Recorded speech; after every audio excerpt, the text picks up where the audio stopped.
तो previous classes में हम लोगों ने बहुत सारे टॉपिक्स को पढ़ा था बच्चों कल, तो थोड़ा उसको हम लोग एक बार रिकॉल कर लेते हैं कि हम लोगों ने क्या क्या पढ़ा था।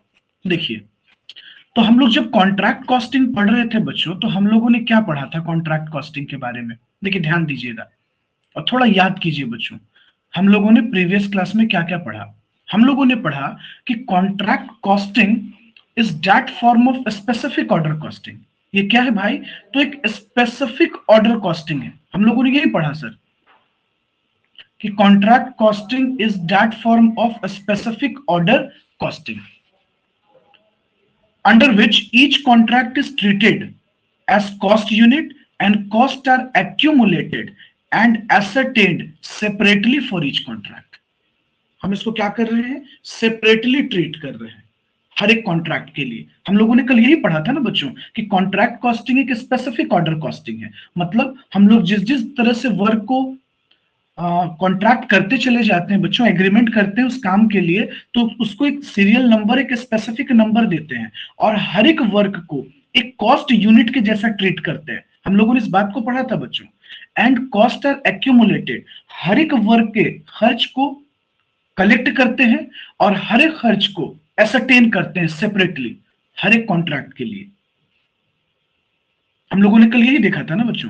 देखिए, आईसीएमएआई क्या डिफाइन करती है बच्चों? ये कहती है दैट फॉर्म ऑफ कॉस्टिंग है which applies where work is undertaken to customers special requirement. अब देखिए बच्चों, हर लोगों का रिक्वायरमेंट तो अलग है ना, हर लोगों की डील अलग है, हर लोग अलग तरीके से वर्क को कंप्लीट करना चाहते हैं, तो उनके स्पेशल रिक्वायरमेंट के अकॉर्डिंगली आप वर्क को कंप्लीट करते हो। Each order is for long duration. बच्चों, कभी कभी लॉन्ग ड्यूरेशन भी होता है, कभी कभी शॉर्ट होता है, लेकिन मैक्सिमम केस में बच्चों लॉन्ग ड्यूरेशन ही होता है। 1 ईयर से कम का तो वर्क होता नहीं है ज्यादातर। तो work is usually of constructional nature. ज्यादातर ये जो वर्क है बच्चों, ये कंस्ट्रक्शनल नेचर का ही होता है। तो हम लोगों ने कल इस बात को पढ़ा भी था, शायद आप लोग को याद भी होगा बच्चों। फिर हम लोगों ने प्रीवियस क्लास में यह भी पढ़ा कि in which industries contract costing applied. Contract costing किस तरह की इंडस्ट्रीज में एप्लीकेबल होता है बच्चों? तो construction of building, road, bridges और अदर कंस्ट्रक्शन वर्क में ये एप्लीकेबल होता है। हम लोगों ने ये भी पढ़ा। Industries undertaking the engineering project. बच्चों, जितने भी तरह के इंजीनियरिंग प्रोजेक्ट हैं, इंजीनियरिंग प्रोजेक्ट में भी हम इसको एप्लीकेबल करते हैं। हम लोगों ने ये इस चीज को भी कल कंसिडर किया था। फिर बच्चों, हम लोगों ने प्रीवियस क्लास में और क्या पढ़ा? Basic features of contract costing के बारे में। Each contract is treated as cost unit. हर एक कॉन्ट्रैक्ट क्या है बच्चों? एक कॉस्ट यूनिट के जैसा हम ट्रीट कर रहे होते हैं। तो each contract is treated as cost unit. दूसरा बात बच्चों कि indirect cost usually constitute a small portion of total cost of contract. बच्चों, ये जो इनडायरेक्ट कॉस्ट है, ये टोटल कॉस्ट का एक छोटा हिस्सा है। अच्छा सर, तो इसका मतलब कॉन्ट्रैक्ट कॉस्टिंग में जो सबसे बड़ा पार्ट होता है वो कौन सा होता है बच्चों? वो डायरेक्ट कॉस्ट होता है। याद कीजिए बच्चों, आपने पढ़ा भी था सर, जब हम किसी भी प्रोडक्ट पे कॉस्ट खर्च करते हैं तो ये दो तरह का होता है बच्चों, डायरेक्ट कॉस्ट और इनडायरेक्ट कॉस्ट। और बच्चों, जो डायरेक्ट कॉस्ट होता है वो सबसे बड़ा हिस्सा होता है बच्चों, क्योंकि आप उसको डायरेक्टली एसरटेन कर सकते हैं। बच्चों, अगर हम आपके सामने एक बिल्डिंग, एक ब्रिज खड़ा करते हैं और आपसे पूछते हैं कि इसमें सबसे एक्सपेंस वो बताइए जो डायरेक्टली आपको दिख रहा होगा, तो आप तुरंत कहेंगे सर इसमें इतना ब्रिक्स लगा होगा, इतने सीमेंट लगे होंगे, इतना आयरन एक्सपेंस हुआ होगा, इतने आयरन रॉड्स खर्च किए गए होंगे। आप 2 मिनट में बता सकते हो बच्चों, क्योंकि वो ट्रेसेबल है। अब वो आपको, आपकी नजर के सामने है ना, आप 2 मिनट में बता देते हैं। इसलिए कहते हैं बच्चों कि कंस्ट्रक्शन में कॉस्ट का जो सबसे बड़ा हिस्सा होता है वो डायरेक्ट कॉस्ट होता है। समझिए बच्चों, वो डायरेक्ट कॉस्ट होता है और बाकी पार्ट इनडायरेक्ट होता है। तो इनडायरेक्ट जो होता है वो छोटा हिस्सा होता है। बच्चों, अगर हम आपको एक फ्लाईओवर और ब्रिज दिखाएंगे तो आप ब्रिज देख के बच्चों क्या बोलोगे कि सर इसमें तो दिख रहा है कि पिलर, इतने सारे पिलर्स बनाए गए हैं, इतना शेडिंग किया गया है, इसमें इतना कंक्रीट खर्च हुआ होगा सर, इतने ब्रिक्स खर्च हुए होंगे, इतने बहुत आयरन खर्च हो गया होगा। आप तुरंत बता देते हो सर। ब्रिज का लेंथ, ब्रेथ, हाइट सब देखकर आप जज कर लेते हो। तो आपको भी पता है कि उसमें जो सबसे बड़ा हिस्सा होता है बच्चों, वो होता है आपका डायरेक्ट कॉस्ट का। उसके बाद हम लोगों ने प्रीवियस क्लास में ये भी समझा था बच्चों कि separate contract account is prepared for each contract. हर एक कॉन्ट्रैक्ट के लिए हम लोग एक सेपरेट अकाउंट प्रिपेयर करते हैं बच्चों, हम लोगों ने इस चीज को भी कल समझा था। उसके बाद direct cost usually consist a major portion of total cost of contract. बच्चों हम लोगों ने क्या अभी डिस्कशन किया कि इनडायरेक्ट काफी कम लगता है, जबकि जो डायरेक्ट पोर्शन होता है वो सबसे ज्यादा लगता है। अब देखिए इस पे थोड़ा डिस्कशन करते हैं, सुनिए। फिर बच्चों हम लोगों ने और प्रीवियस क्लासेस में एक टॉपिक समझा था कि कॉन्ट्रैक्ट कॉस्टिंग में कितने पार्टी होते हैं। तो कॉन्ट्रैक्ट कॉस्टिंग में दो पार्टी होते हैं बच्चों, हम लोगों ने प्रीवियस क्लास में पढ़ा भी है। पार्टीज टू कॉन्ट्रैक्ट, एक पर्सन कॉन्ट्रैक्टर है, दूसरा पर्सन कॉन्ट्रैक्टी है। अच्छा बच्चों, आप लोग बार बार सोच रहे हो कि इसका नाम कॉन्ट्रैक्ट कॉस्टिंग ही रखा गया। अच्छा बच्चों, कॉन्ट्रैक्ट क्या है बच्चों? कॉन्ट्रैक्ट एक तरह का एग्रीमेंट है दो लोगों के बीच। तो वो बंदे कौन है? दो लोग। एक तो हो गया बच्चों contractor, one party is a contractor, another party is a contractee. और ये दोनों लोग बच्चों एक एग्रीमेंट कर रहे होते हैं। क्या कर रहे होते हैं? एक एग्रीमेंट कर रहे होते हैं। समझिएगा बच्चों, there is an agreement between two party, contractor and contractee. तो कॉन्ट्रैक्टर कौन है? मैंने आपको पहले भी बताया बच्चों, कौन पर्सन है जो जॉब को एग्जीक्यूट कर रहा है बच्चों। Person who undertakes the contract, जो कॉन्ट्रैक्ट को ले रहा है, जो वर्क को, जॉब को एग्जीक्यूट कर रहा है, वो कॉन्ट्रैक्टर हो गया। The person for whom the job is done, जिसके लिए काम को पूरा किया जा रहा है बच्चों, या the person who assigns the job, या जिसने काम दिया या जिसके लिए काम किया जा रहा है, वो कॉन्ट्रैक्टी है। तो सर सिंपल, दो लोग हो गए, one is contractor and another is contractee. तो बच्चों अभी हम लोगों ने बस प्रीवियस टॉपिक को रिकैप किया। हम लोगों ने इसमें पहले भी इसको प्रीवियस क्लासेस में भी देख रखा था। अब बताइए बच्चों, किसी भी बच्चे को यहां तक कोई प्रॉब्लम है तो थोड़ा बताइए कि आप सेंस समझ पाए थे प्रीवियस क्लास में कि नहीं, कि कॉन्ट्रैक्ट कॉस्टिंग क्या है। अब देखो तुम सोच रहे होगे ना कि सर स्पेसिफिक ऑर्डर क्यों कह रहे थे। आइए देखिए एक बार इस एग्जांपल से आपको समझाने की कोशिश करते हैं। बच्चों मान लो ये कॉन्ट्रैक्टर है, बच्चों सुनिएगा ध्यान से, ये कॉन्ट्रैक्टर है, इन्होंने इस कॉन्ट्रैक्टी के साथ किसी प्रोजेक्ट का एग्रीमेंट किया। तो बच्चों ये जैसे ही इस कॉन्ट्रैक्ट को करेंगे तो ये इसका एक नाम देंगे बच्चों, कॉन्ट्रैक्ट नंबर। फॉर एग्जांपल ले लो 101। बच्चों जब ये कॉन्ट्रैक्टर किसी और के साथ एग्रीमेंट करेगा दूसरे काम के लिए, फिर ये नाम देगा कॉन्ट्रैक्ट नंबर 102। बच्चों फिर जब ये किसी और के साथ कॉन्ट्रैक्ट करेगा किसी दूसरे प्रोजेक्ट के लिए, फिर ये नंबर देगा कॉन्ट्रैक्ट नंबर 103। और बच्चों इसको इस तरह से पता चलता है कि ये contract number 101, contract number 102, contract number 103, इस तरह से बच्चों सो ऑन ये कॉन्ट्रैक्ट लेता जाएगा और उसका नंबरिंग करता चला जाएगा। और बच्चों हर एक कॉन्ट्रैक्ट का, जैसे contract number 101, contract number 102, contract number 103, बच्चों सबका एक सेपरेट अकाउंट ओपन होगा बच्चों, सबका एक सेपरेट अकाउंट ओपन होगा। और हर एक अकाउंट का ये जानना चाहेगा कि प्रॉफिट कितना हुआ, लॉस कितना हुआ, प्रॉफिट कितना हुआ, लॉस कितना हुआ, प्रॉफिट कितना हुआ, लॉस कितना हुआ। समझे बच्चों? इसलिए कहा जाता है, अटेंशन प्लीज, ध्यान मत हटाइए इधर से, एकदम स्क्रीन पर ध्यान रखिए। इसलिए कहते हैं बच्चों स्पेसिफिक ऑर्डर कॉस्टिंग। बच्चों हम लोग जिस तरह से वर्क को पूरा करते चले जाते हैं, कॉन्ट्रैक्ट करते जाते हैं, उसको एक स्पेसिफिक नंबर देते हैं बच्चों। और हर एक वर्क को, हर एक कॉन्ट्रैक्ट को एक अलग कॉस्ट यूनिट मानते हैं बच्चों।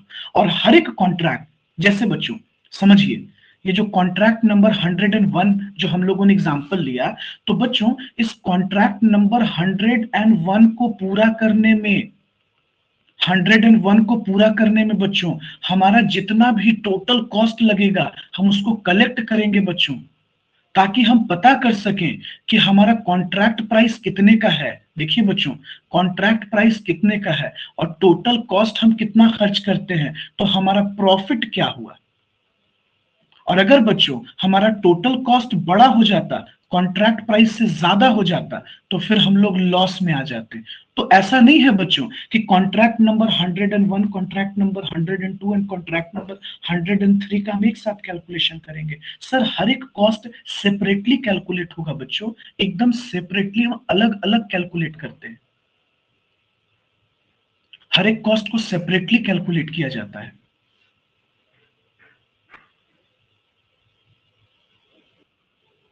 देखिए, अब सवाल ये खड़ा हुआ बच्चों कि सर आपने प्रीवियस क्लासेस में बताया था कि कॉन्ट्रैक्ट दो तरह का है हमारा। एक होता है सर हमारा फिक्स्ड फिक्स्ड कॉन्ट्रैक्ट प्राइस, ध्यान दीजिएगा बच्चों। एक होता है हमारा फिक्स्ड कॉन्ट्रैक्ट प्राइस, एक को हम कहते हैं सर, और दूसरा सर फिक्स्ड कॉन्ट्रैक्ट प्राइस तो ये है, और फिक्स्ड में दो होता है बच्चों, एक होता है विद एस्केलेशन क्लॉज और एक होता है विदाउट एस्केलेशन क्लॉज। मैंने आपको बताया था बच्चों कि हम महंगाई को, इन्फ्लेशन को कंसीडर करते हुए चलते हैं। बच्चों फॉर एग्जांपल आप देखो जरा, इस फिगर पे ध्यान दो बच्चों, इस डायग्राम पर। बच्चों ये जो कॉन्ट्रैक्टर है अपने कॉन्ट्रैक्टी से कहता है, मान लो बच्चों इस पर्सन ने एक प्रोजेक्ट लिया, इस कॉन्ट्रैक्टर ने, इस वर्क को पूरा होने में बच्चों 10 साल का टाइम पीरियड लगेगा, 10 इयर्स। आप बताओ बच्चों क्या इस 10 इयर्स में इन्फ्लेशन नहीं होगा? क्या महंगाई नहीं बढ़ेगी? बिल्कुल बढ़ेगा बच्चों। इस इन्फ्लेशन के कारण वेजेस राइज करेगा बच्चों, जो रॉ मटेरियल है हमारा वो राइज करेगा, हर तरह के खर्च बढ़ेंगे ना बच्चों। तो ये कॉन्ट्रैक्टर अपने कॉन्ट्रैक्टी से क्लॉज रख रहा है कि अगर एक सर्टेन रेट से, एक सर्टेन रेट से ज्यादा अगर रॉ मटेरियल या वेजेस बढ़ जाता है तो आपको मुझे कॉम्पनसेट करना होगा, एक एक्स्ट्रा पेमेंट देना होगा। तो बच्चों ये जो एक्स्ट्रा पेमेंट का मैटर है यही तो एस्केलेशन क्लॉज है। दूसरा होता है बच्चों विदाउट एस्केलेशन क्लॉज, मतलब बच्चों जब आपको ऐसा कोई आइडिया नहीं होता है कि इन्फ्लेशन होगा या प्राइसेस बढ़ेंगे तो आप विदाउट एस्केलेशन क्लॉज में चले जाते हो। और एक कॉन्ट्रैक्ट होता है हमारा बच्चों कॉस्ट प्लस कॉन्ट्रैक्ट। इसमें हम लोग सिंपल क्या करते हैं, अब इसमें हम लोग क्या बोलते हैं, कॉस्ट, इसमें बोलते हैं कि आप हमें ऐसा करो कि उस प्रोजेक्ट को पूरा करने में जितना भी कॉस्ट लग रहा है वो दे दीजिए और प्लस प्रॉफिट दे दीजिए। एक ये होता है बच्चों हमारे पास ऑप्शन, तो कॉस्ट प्लस प्रॉफिट कॉन्ट्रैक्ट। अच्छा सर इसमें इसमें क्या किस तरह से डील होता है बच्चों? सिंपल देखिए, जो कॉन्ट्रैक्टर होता है वो कहता है कि किसी भी प्रोजेक्ट को पूरा करने में जो कॉस्ट लग रहा है, कॉन्ट्रैक्टी को कहता है कि आप हमें वो दे दीजिए और हमें एक सर्टेन प्रॉफिट या इतना परसेंट प्रॉफिट दे दीजिए, सिंपल। और इस तरीके से जाकर ये बनता है कॉन्ट्रैक्ट प्राइस। तो ये भी एक तरीका होता है बच्चों। अगर बच्चों कॉन्ट्रैक्टर को ऐसा लगता है कि लॉस होने का डर है या वो शायद कॉस्ट को अच्छे से एस्टिमेट नहीं कर पा रहा है, बच्चों एक एग्जांपल लो, मान लो, देखना इस सिचुएशन को थोड़ा एक्सप्लेन करते हैं, सुनना आप लोग ध्यान से। बच्चों ये कॉन्ट्रैक्टर एक कॉन्ट्रैक्टी से डील करता है एक सर्टेन वर्क पर। जैसे देख लीजिए, मान लीजिए बच्चों एक बिल्डिंग बनानी है, और पता है बच्चों ये कॉन्ट्रैक्टर एकदम नया है, न्यू है इस फील्ड में, इसको कोई आइडिया नहीं है कि कितना कॉस्ट लगेगा इस बिल्डिंग को बनाने में। तो बच्चों ये अपने कॉन्ट्रैक्टी के सामने एक प्रपोजल रखता है कि मैम देखिए इस बिल्डिंग को बनाने में जितना भी कॉस्ट लगेगा आप मुझे वो दे दीजिए और अलग से इस कॉस्ट का एक सर्टेन परसेंट प्रॉफिट दे दीजिए। बच्चों अगर उस परसेंट प्रॉफिट पर ये रेडी हो जाता है देन ओके, तो ये भी एक तरीका होता है बच्चों। अगर ये रिस्क नहीं लेना चाहता है बच्चों तो ये इस क्लॉज को पूरा करेगा। बोलिए यहां तक कोई प्रॉब्लम, कोई दिक्कत आप लोगों को?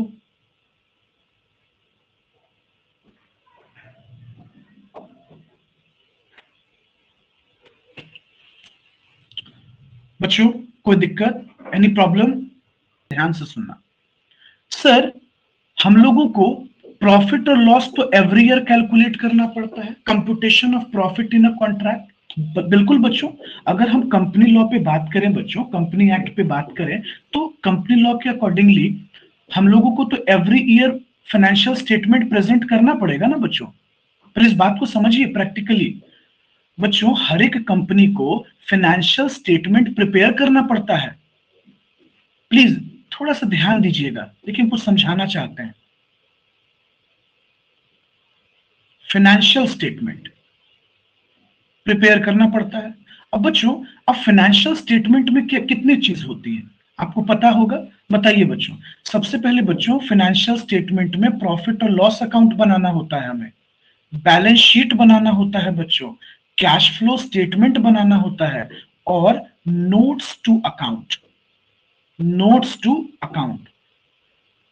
हमें इतनी चीजें प्रिपेयर करनी पड़ती हैं बच्चों, profit and loss account, balance sheet and notes to account prepare करना होता है। एक बात बताओ बच्चों, अब यहां एक क्लॉज ये आ रहा है कि अगर आपकी कंपनी किसी प्रोजेक्ट को लेती है, किसी प्रोजेक्ट को स्टार्ट करती है, किसी कॉन्ट्रैक्ट को स्टार्ट करती है, तो यहां बच्चों एक साल में 3 क्वेश्चन क्रिएट हो रहा है।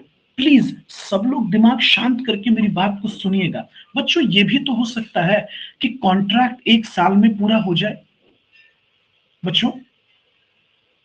व्हेन कॉन्ट्रैक्ट इज कंप्लीटेड, मतलब बच्चों एक साल के अंदर अगर कॉन्ट्रैक्ट पूरा हो जाएगा तो आपके लिए बहुत आसान हो जाएगा बच्चों प्रॉफिट और लॉस को कैलकुलेट करना।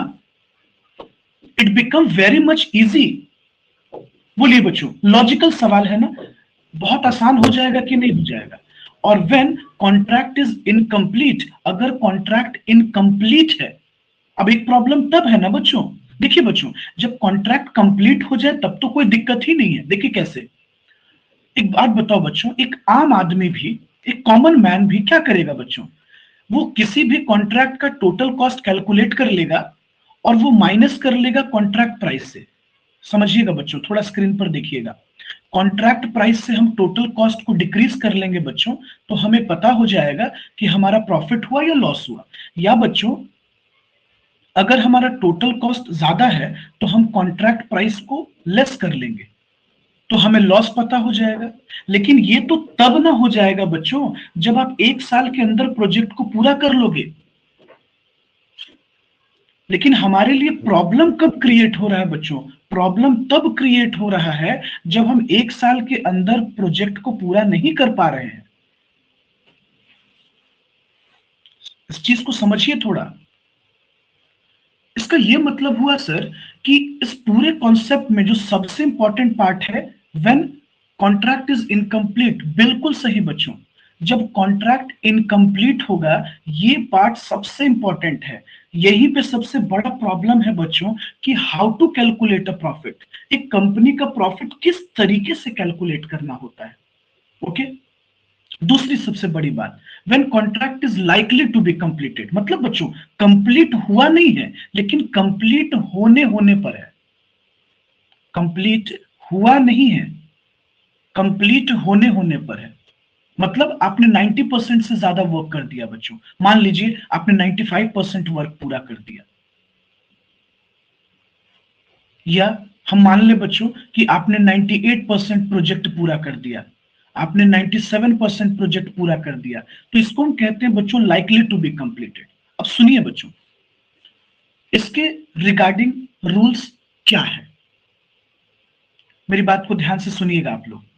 बच्चों, आप लोग शायद जानते होंगे कि जो कॉन्ट्रैक्टी होता है वो कभी भी कॉन्ट्रैक्टर को पूरा पैसा एक बार नहीं देता है। सुनिए, अब मेरी बात को सुनिए, सब बच्चे स्क्रीन पर ध्यान दीजिएगा बच्चों, बहुत इंपॉर्टेंट टर्म समझाएंगे आपको। देखिए बच्चों, कॉन्ट्रैक्टर जब एक सर्टेन वर्क को पूरा कर लेता है, फॉर एग्जाम्पल बच्चों इसने 25% वर्क पूरा कर लिया, एक एग्जाम्पल समझिएगा बच्चों, तो ये कॉन्ट्रैक्टी से कहता है कि आप फंडिंग कीजिए, कॉन्ट्रैक्ट प्राइस दीजिए हमें। क्योंकि बच्चों एक कॉन्ट्रैक्ट प्राइस तय होता है ना दोनों के बीच, जिसको हम लोग ठेठ भाषा में कहते हैं बच्चों ठीके का कीमत जो है, कॉन्ट्रैक्ट प्राइस तय होता है इन दोनों के बीच। देखिए सुनिएगा बच्चों, तो कॉन्ट्रैक्टर एक इंफॉर्मेशन भेजता है कॉन्ट्रैक्टी के पास। ये इंफॉर्मेशन सेंड कर रहा है बच्चों और कह रहा है कि प्लीज आप मुझे फंडिंग भेज दीजिए, हमने इतने काम को पूरा कर दिया है। बच्चों एक बात तुम समझ लो, कॉन्ट्रैक्टर के बोलने से कॉन्ट्रैक्टी नहीं मान जाता बच्चों। तो कॉन्ट्रैक्टी क्या करता है कि कॉन्ट्रैक्टी भी अपने एक पर्सन को भेज देता है। एक एग्जांपल ले लो बच्चों कि कॉन्ट्रैक्टी ने एक इंजीनियर को भेज दिया। बच्चों कॉन्ट्रैक्टी ने एक इंजीनियर को भेज दिया और कहा कि जाकर देखिए कि क्या सच में 25% वर्क पूरा हो गया है। तो बच्चों मान लो ये इंजीनियर साइट पर आता है और मान लो कि एक बिल्डिंग बन रहा है बच्चों, एक एग्जांपल ले लो, एक बिल्डिंग बन रहा है। तो बच्चों इस बिल्डिंग के लिए एक सर्टिफिकेट देगा ये, इसको कहते हैं वर्क सर्टिफाइड। मान लो बच्चे इंजीनियर आया और इंजीनियर ने कहा कि नहीं, सिर्फ 20% ही वर्क हुआ है कंप्लीट, तो बच्चों हम इसको कहते हैं वर्क सर्टिफाइड। कहने का मतलब बच्चों इंजीनियर ने या कॉन्ट्रैक्टी के किसी पर्सन ने जितने वर्क के लिए सर्टिफिकेशन जारी कर दिया उसको हम कहते हैं बच्चों वर्क सर्टिफाइड, कि इतना परसेंट वर्क अप्रूवल हो गया। बच्चों कॉन्ट्रैक्टर के कहने से कॉन्ट्रैक्टी नहीं मान जाता है। और मान लीजिए बच्चों फिर इंजीनियर कहता है कि नहीं 5% वर्क अनसर्टिफाइड है, मतलब ये वर्क हुआ ही नहीं है इंजीनियर के अकॉर्डिंगली, शायद ये इनकम्प्लीट है, अधूरा है। तो बच्चों ये जो वर्क सर्टिफाइड कहलाता है इसके अकॉर्डिंगली पेमेंट होता है, इसके अकॉर्डिंगली पेमेंट होता है। अच्छा अब ये बताओ वर्क सर्टिफाइड का मतलब कितने लोग समझे? सर एक बात बताइए, rules regarding calculation of profit. Sir उस सिचुएशन की बात हो रही है बच्चों जब वर्क हमारा कंप्लीट नहीं हो पाता है। देखिए बच्चों we are talking about when contract is incomplete. देखिए बच्चों इस पॉइंट पे हम लोग बात कर रहे हैं, हम लोग इस पॉइंट पर बात कर रहे हैं बच्चों, व्हेन कॉन्ट्रैक्ट इज इनकम्प्लीट। ध्यान दीजिएगा, देखिए बच्चों पहला रूल कहता है, आप लोग ध्यान देना बच्चों सभी लोग, फर्स्ट रूल कहता है बच्चों when work certified is less than 1/4 of contract price, no profit is transferred to profit and loss account। कहने का मतलब बच्चों उस साल हम किसी भी तरह के प्रॉफिट को मानेंगे ही नहीं। अब तुम कहोगे कि सर ये क्या बताना चाह रहे हैं आप, हम लोग समझ नहीं पा रहे हैं। सुनिएगा बच्चों हम आपको क्या कहना चाह रहे हैं, ध्यान से सुनिएगा सभी बच्चे। बच्चों एक एग्जांपल लेते हैं हम लोग, मान लीजिए ये जो कॉन्ट्रैक्ट प्राइस है मतलब जो टेंडर है वो 10 लाख रुपीस का है। एक एग्जांपल समझिएगा बच्चों, रुपीस 10 लाख। और बच्चे ये जो हम करंट ईयर की बात कर रहे हैं और इस ईयर में हम लोगों ने बहुत ज्यादा वर्क पूरा नहीं किया, और इंजीनियर जब आते हैं बच्चों तो वर्क सर्टिफाइड का जो सर्टिफिकेशन देते हैं वो कितना है सुनिएगा,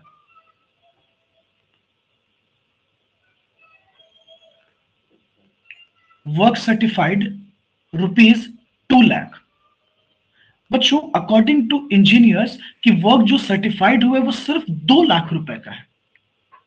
अब बच्चों एक बात आप समझिएगा, इसका मतलब बच्चों ये जो वर्क सर्टिफाइड हो गया ये कॉन्ट्रैक्ट प्राइस का सिर्फ 20% हुआ है, सिर्फ 20% हुआ है।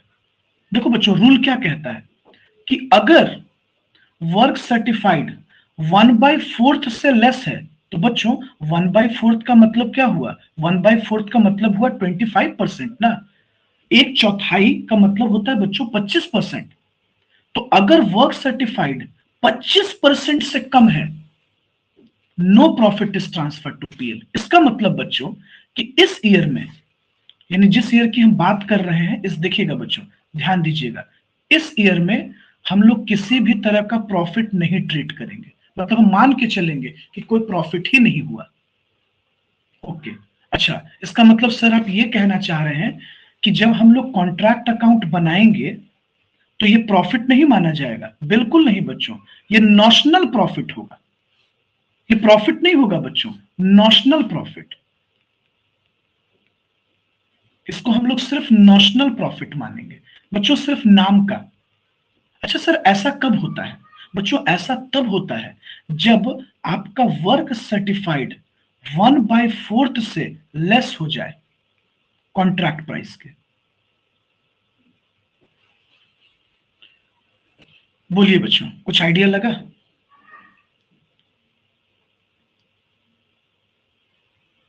बच्चों रूल 2 देखिएगा, व्हेन वर्क सर्टिफाइड, अब देखिएगा बच्चों, कहता है व्हेन वर्क सर्टिफाइड इज 1/4। अब बच्चों जो वर्क सर्टिफाइड है वो क्या है? 1/4 है, मतलब एग्जैक्ट 1/4 है।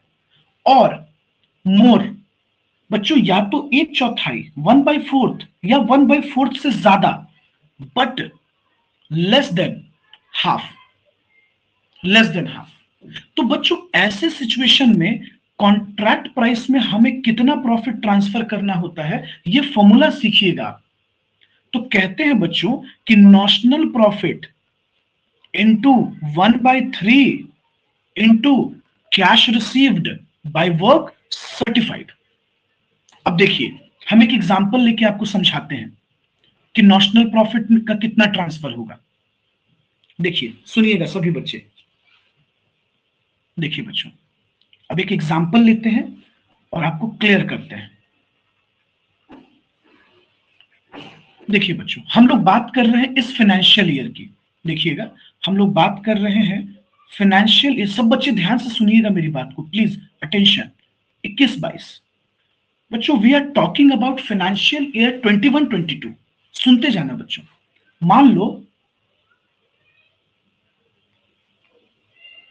कॉन्ट्रैक्ट प्राइस जो है हमारा, वो इस साल का कॉन्ट्रैक्ट प्राइस है ₹10 लाख। सब लोग ध्यान से समझना। और बच्चों जब हम लोगों ने कॉन्ट्रैक्ट अकाउंट प्रिपेयर किया,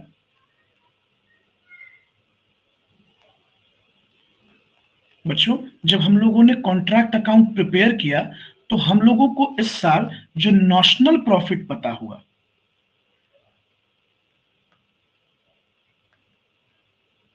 नॉशनल प्रॉफिट मिला, वो मिला बच्चों 1 लाख रुपीज। समझिएगा, एक एग्जांपल है बच्चों, एक हाइपोथेटिकल एग्जांपल हम लोग लेकर चल रहे हैं 1 लाख रुपीज का। अब देखिएगा सिचुएशन, बच्चों जो वर्क सर्टिफाइड है वो हम लोगों को मिल गया ₹2.5 लाख का। अब देखिए बच्चों, अब सवाल ये खड़ा हुआ कि जब वर्क सर्टिफाइड 1/4 हो जाता है, जब वर्क सर्टिफाइड, अच्छा बच्चों 2.5 लाख का मतलब हो गया 25% ना। इसका मतलब आप सोचिए ना, थोड़ा सा आप लोग मैथ्स पढ़ते हैं तो इतना तो आइडिया होगा कि इसका मतलब ये वर्क सर्टिफाइड हमारा 25% है। तो रूल क्या कहता है बच्चों? उस हिसाब से A7 के अकॉर्डिंगली बच्चों, अकाउंटिंग स्टैंडर्ड 7 के अकॉर्डिंगली अगर हम लोग बात करें, तो सर अगर हमें इस कंपनी का प्रॉफिट जानना है तो प्रॉफिट कैसे निकालना होगा बच्चों? फॉर्मूला कहता है notional profit into 1/3 into cash received by work certified. बच्चों नॉशनल प्रॉफिट 1 लाख रुपीज है, 1/3। अच्छा, कैश रिसीव्ड, मान लीजिए बच्चों कि कॉन्ट्रैक्टर ने आपको 2 लाख रुपीज दिया, सॉरी कॉन्ट्रैक्टी ने आपको कैश 2 लाख रुपीज दे दिया, तो कैश रिसीव्ड हम लिख देंगे 2 लाख रुपीज, और वर्क सर्टिफाइड हमारा कितना है बच्चों? 2.5 लाख है। सॉल्व कर देंगे बच्चों, जो वैल्यू आ जाएगा यही हमारा हो जाएगा प्रॉफिट।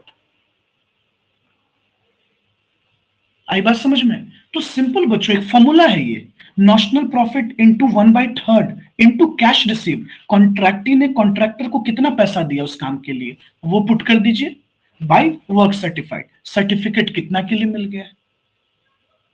अच्छा बच्चों, ये भी तो हो सकता था कि वर्क सर्टिफाइड 3 लाख का हो जाता, तो भी सेम रूल अप्लाई करते आप, बस फर्क इतना है कि यहां पुट कर देते 3 लाख रुपीज। अच्छा बच्चों, अगर वर्क सर्टिफाइड 4 लाख का हो जाता, तो आप फिर यहां पुट कर देते वर्क सर्टिफाइड की जगह 4 लाख रुपीज। और देखना होता है कि कैश रिसीव कितना है। बताइए बच्चों, एक सिंपल फॉर्मूला है जिसका हमको एप्लीकेशन करना है और हम लोग आगे और सीखेंगे। ये तो एक हाइपोथेटिकल एग्जांपल था आपके लिए। देखिए, हम लोग बात कर रहे हैं बच्चों, when work certified is half. अच्छा बच्चों, अब वर्क सर्टिफाइड हाफ है। अच्छा, हाफ का मतलब क्या हुआ? 50%।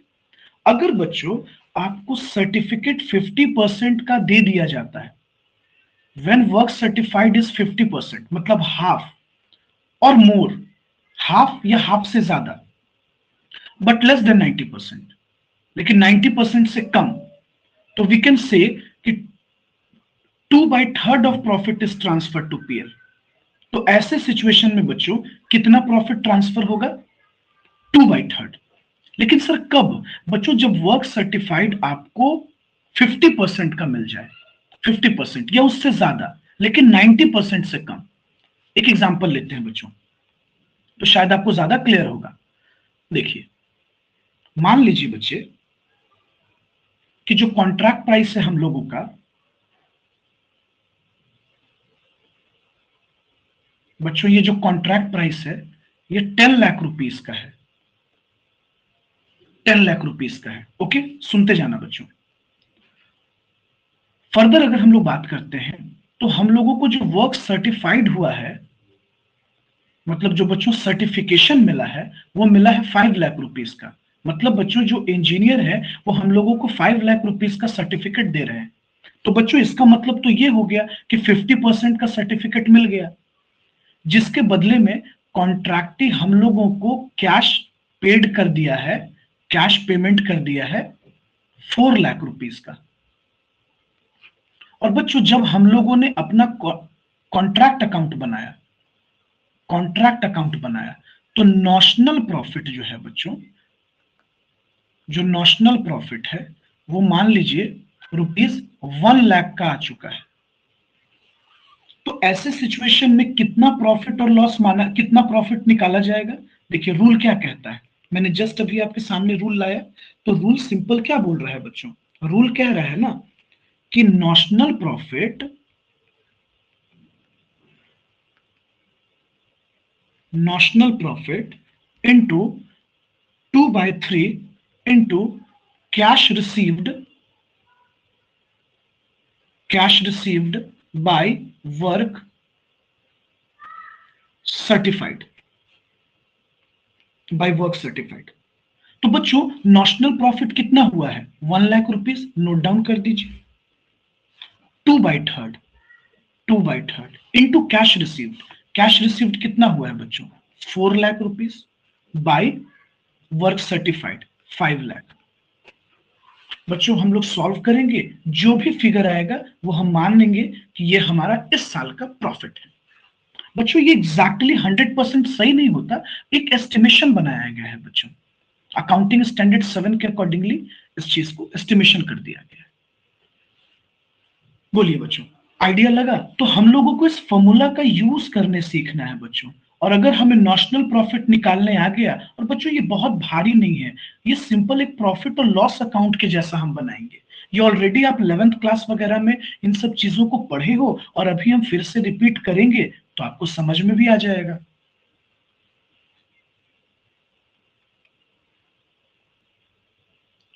आइए बच्चों, अभी हम लोग टॉपिक देखते हैं format of contract account. Sir contract account का फॉर्मेट हम लोग किस तरीके से बनाएंगे? देखिए बच्चों, पहले आप नॉन टेक्निकल वे में समझिएगा। बच्चों एक एक एग्जांपल लेते हैं। आपकी कंपनी एक रोड बना रही है, आपकी कंपनी रोड का कंस्ट्रक्शन कर रही है। बच्चों सवाल ये खड़ा हुआ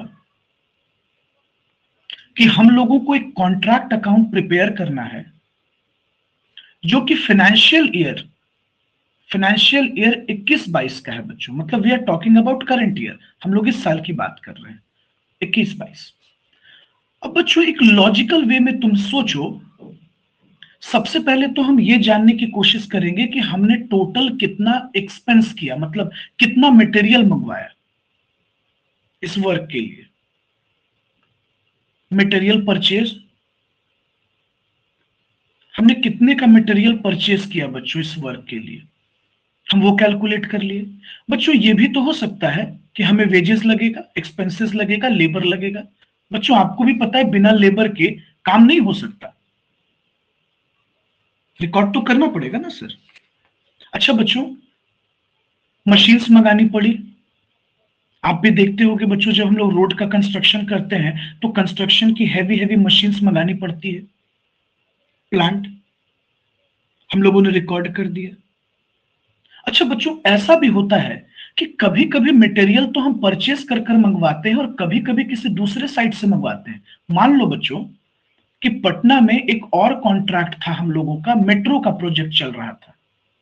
एक एग्जांपल समझना बच्चों, और यहां सरप्लस रॉ मटेरियल था और हम लोगों को जरूरत पड़ी, हम लोगों ने इस प्रोजेक्ट में मंगवा लिया। To material transfer from other contract, हो सकता है ना सर? बिल्कुल हो सकता है बच्चों, क्यों नहीं हो सकता है। अब सवाल ये खड़ा हुआ कि सर ये जरूरी तो नहीं है कि एंड ऑफ द ईयर में हम पूरा मटेरियल यूज कर लें, कुछ मटेरियल हमारा क्लोजिंग भी तो हो सकता है। By material at site, closing material, ये भी तो हो सकता है बच्चों कि हम लोग पूरा प्लांट यूज नहीं करते हो, कुछ प्लांट हमारा बचा रह जाए, क्लोजिंग प्लांट। बच्चों ये भी तो हो सकता है कि हम लोग कुछ मटेरियल को रिटर्न कर दिए हो, पूरा का पूरा हम लोगों ने इस्तेमाल नहीं किया हो। क्यों नहीं हो सकता है सर? बिल्कुल हो सकता है। सर हमारा क्लोजिंग प्लांट बचा रह गया, ये तो खैर ठीक है। और सबसे इंपॉर्टेंट बात बच्चों, वर्क इन प्रोग्रेस। कुछ वर्क के लिए तो हमको सर्टिफिकेट मिल गया बच्चों, वर्क सर्टिफाइड, और कुछ वर्क तो हमारा अनसर्टिफाइड रह गया ना, वर्क अनसर्टिफाइड। मतलब ये एक तरह का बच्चों हमारे लिए क्या है, करंट एसेट्स का पार्ट है। बच्चों हमारा प्रोजेक्ट भी अनसर्टिफाइड है तो एक तरह का करंट एसेट्स है हमारे लिए, वो कंप्लीट करेंगे उस वर्क को, इनकम्प्लीट वर्क है, वर्क इन प्रोग्रेस है बच्चों। आप लोग देखते होंगे कार्य प्रगति पर है। तो और बहुत बार ऐसा भी तो होता है बच्चों कि कुछ प्लांट जो है साइट पर से चोरी हो जाती है, लॉस तो होगा ना हम लोगों को। अब मान लीजिए बच्चों मटेरियल चोरी हो गया तो रिकॉर्ड करना पड़ेगा। प्लांट चोरी हो गया, लॉस है हमारे लिए, रिकॉर्ड करना पड़ेगा। आइए अब इसको थोड़ा सा टेक्निकल वे में समझते हैं बच्चों, सब लोग ध्यान से समझिएगा, थोड़ा सा प्लीज अटेंशन दीजिए। बच्चों सबसे पहले तो हम लोग मटेरियल शॉर्ट में लिख दिया गया बच्चों, डॉट दे दिया गया, मटेरियल इशूड फ्रॉम स्टोर। हो सकता है बच्चों जो हमारा मेन स्टोर है वहां से हम मटेरियल इशू करके भेज दिए हो कॉन्ट्रैक्ट के लिए। हो सकता है बच्चों हमारे पास मटेरियल कम पड़ा तो हम मार्केट से भी परचेज कर लिए, तो मटेरियल परचेज। कभी कभी ऐसा भी होता है बच्चों, किसी दूसरे साइट पर अगर सरप्लस मटेरियल होता है तो हम लोग भेज देते हैं, ट्रांसफर कर देते हैं। बोलिए ऐसा होता है कि नहीं होता है? देखिए तो वापस हम लोग कंटिन्यू करते हैं। Material transfer from other contract, हम लोग इसी टॉपिक पर अभी बात कर रहे थे बच्चों। जब हम लोग किसी दूसरे कॉन्ट्रैक्ट से, दूसरे साइट से, दूसरे प्रोजेक्ट से मंगाते हैं तो उसको यहां खर्च को ऐड कर देते हैं। उसके बाद बच्चों टू स्टोर कंज्यूम्स। अब तुम कहोगे सर स्टोर कंज्यूम में क्या है? बच्चे बहुत सारी चीजों के खर्च हो रहे होते हैं ना, जैसे आप ले लो जहां कंस्ट्रक्शन साइट चल रहा है, हो सकता है वहां स्टेशनरी का कुछ खर्च हो, कुछ पेन्स, डायरी, कॉपी, पेजेस। हो सकता है बच्चों कुछ स्नैक्स वगैरह एम्प्लॉयज के लिए मंगवा रहे हो सकता है फूडिंग वगैरह अरेंज कर रहे हो। आइए उसके बाद बच्चों प्लांट, मशीन्स का यूज करते हैं बच्चों। तो जब मशीन्स का आप यूज करोगे तो डेप्रिसिएशन तो लगेगा ना बच्चों, मशीन का कॉस्ट डेप्रिशिएट करता है ना, तो वो आप चार्ज कर दोगे, वो पुट कर दोगे। उसके बाद बच्चों जो हम लोग वेजेस पे करते हैं, वेजेस देते हैं ना बच्चों, वेजेस पे करते हैं ना, किनको देते हैं भाई? तो we paid the wages, wages हम पे कर रहे होते हैं यार अपने इसको वर्कर्स को। बच्चों जो भी डायरेक्ट एक्सपेंसेस लग रहा होता है कंस्ट्रक्शन करने में वो जोड़ देते हैं, वो सब ऐड कर देते हैं बच्चों। लेकिन अब सवाल ये खड़ा हुआ कि सर जो चीजें हम यूज नहीं कर रहे हैं, जैसे बच्चों मटेरियल एट साइट, बचा हुआ मटेरियल है, उसको हमने यूज ही नहीं किया, तो उसको क्रेडिट कॉलम में लिखना होगा ना, क्योंकि वो अनयूज्ड पोर्शन है बच्चों। जो मटेरियल, जो प्लांट आपने यूज नहीं किया। और सबसे इंपॉर्टेंट बात बच्चों कि वर्क इन प्रोग्रेस में आपको वर्क सर्टिफाइड और वर्क अनसर्टिफाइड रिकॉर्ड करना पड़ेगा। वर्क सर्टिफाइड और अनसर्टिफाइड में बच्चों जब हम लोग प्लांट रिटर्न कर देते हैं उसका रिकॉर्डिंग करेंगे बच्चों। मटेरियल रिटर्न कर देते हैं फिर वो रिकॉर्ड होगा। अच्छा, सब क्रेडिट कॉलम में क्यों जा रहा है बच्चों? थोड़ा सा लॉजिक लगाओ प्लीज, क्योंकि वो अनयूज्ड है, वो अनयूज्ड है।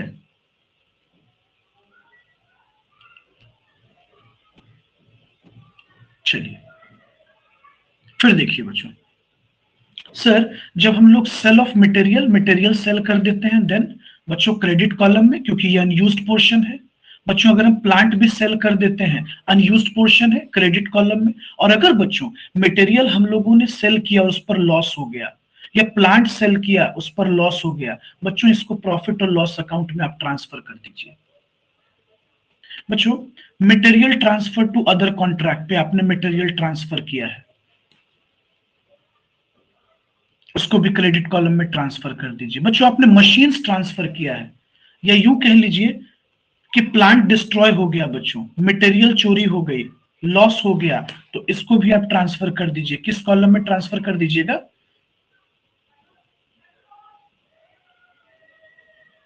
Credit side. और फिर बच्चों हम लोग बैलेंसिंग फिगर निकाल लेते हैं। अगर हमारा डेबिट कॉलम ज्यादा होता है, क्रेडिट कॉलम, सुनिएगा बच्चों थोड़ा ध्यान से समझिएगा, अगर हमारा क्रेडिट कॉलम ज्यादा होता है डेबिट कॉलम से, तो ये बैलेंसिंग फिगर आ जाता है बच्चों। इसी को हम कहते हैं बच्चों नॉशनल प्रॉफिट। इसको ही क्या बोलते हैं? Notional profit. और फिर बच्चों इस नॉशनल प्रॉफिट को हम लोग ब्रॉट डाउन कर लेते हैं, और उसके बाद बच्चों हम अकॉर्डिंग टू लॉ का यूज करते हैं कि ये कितना ट्रांसफर होगा, 1/3 या 2/3, या फिर ये बाकी वर्क इन प्रोग्रेस में रह जाएगा। तो जब हम प्रैक्टिकली आपको बताएंगे ना तो चीजें और क्लियर होगी धीरे धीरे आपको। बोलिए यहां तक कोई प्रॉब्लम है? तो हम लोगों को क्या सीखना है बच्चों? हम लोगों को सीखना है प्रॉफिट और लॉस अकाउंट बनाना, सॉरी कॉन्ट्रैक्ट अकाउंट बनाना, जो कि अपने आप में एक तरह का प्रॉफिट और लॉस अकाउंट जैसा है। चलिए तो आज इसको नोट डाउन कर लीजिएगा, कॉपी में लिखिएगा, ताकि जब हम लोग प्रैक्टिकली स्टार्ट करें बच्चों तो हम लोगों को बहुत ज्यादा कोई प्रॉब्लम नहीं हो। शुरू में हम लोग छोटे क्वेश्चंस बनाएंगे ताकि आपको आइडिया लगे, then we move for long questions.